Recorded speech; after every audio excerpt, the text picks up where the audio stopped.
สวัสดีครับกลับมาพบกับนพพรพายชิมอีกเช่นเคยนะครับตอนนี้นพพรพายชิมอยู่ที่ประเทศอียิปต์นะครับผมนี่ข้างหลังนี่ก็จะเป็นพีระมิดนะครับผมพอดีเนี่ยมานั่งกินข้าวกับน้ำพริกนะครับน้ำพริกปลาทูอันนี้ใส่กะทิด้วยนี่ครับผมครับแล้วก็มีไข่นะครับไข่เจียวอันนี้ไข่เจียวจากประเทศไทยพอดีพักเที่ยงครับก็เลยพักทานข้าวก่อนแล้วก็มีผักมีมะเขือไข่เต่าแล้วก็มีแตงกวาครับเอาครับวันนี้อากาศค่อนข้างร้อนนะครับผม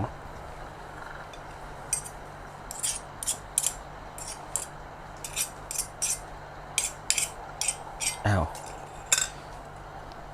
ข้าวตกบนทะเลทราย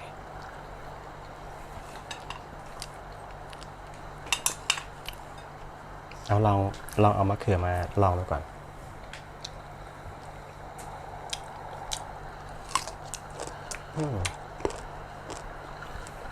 น้ำพริกอร่อยมาก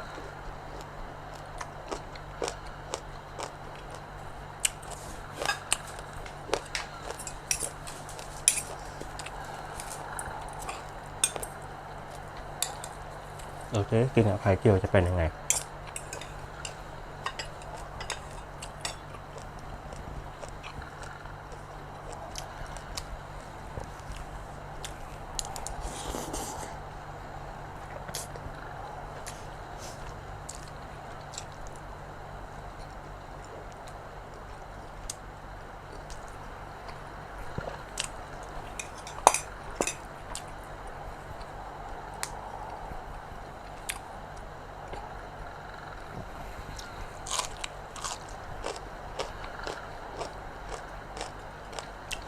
มะเขือไข่เต่า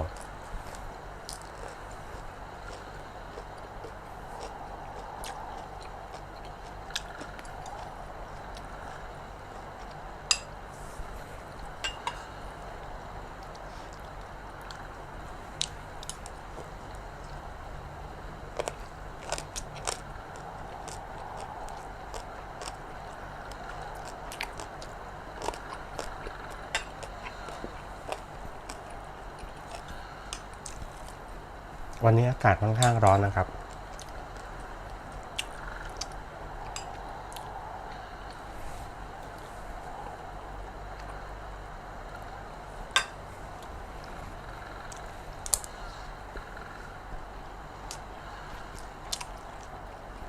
มะเขือ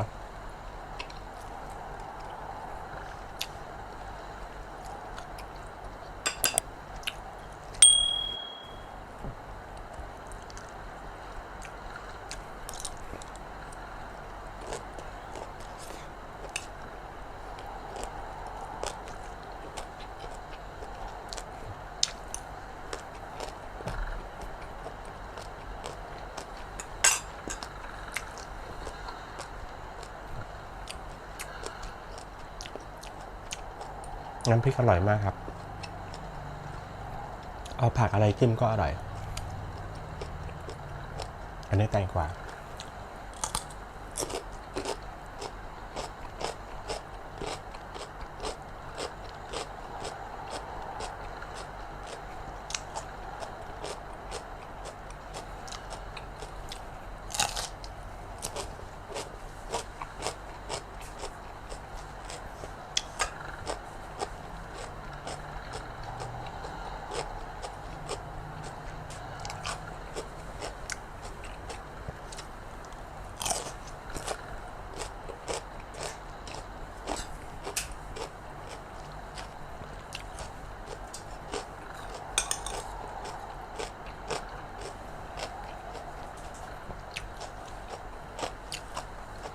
ตามด้วยไข่เจียวครับ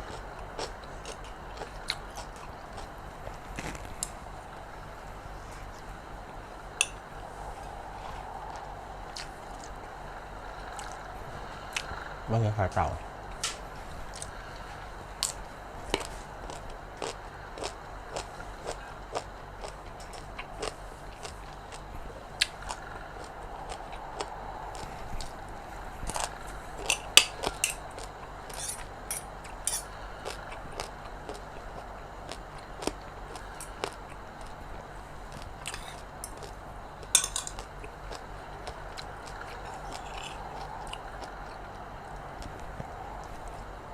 ไม่มีร่มไม้เลยนะฮะ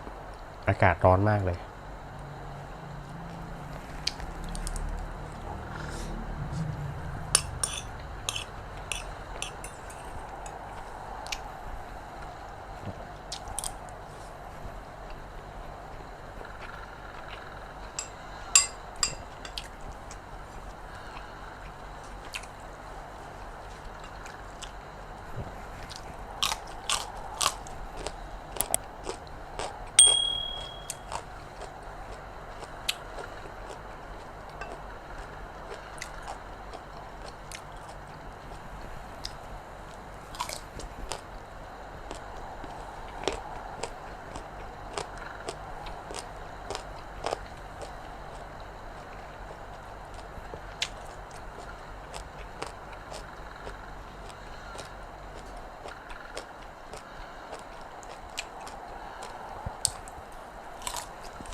โอเคครับผม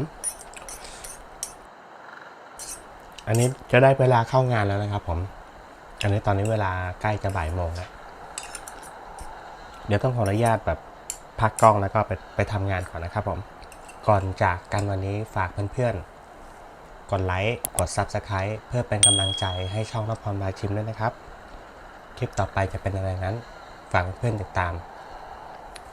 สำหรับวันนี้ต้องคำว่าสวัสดีครับ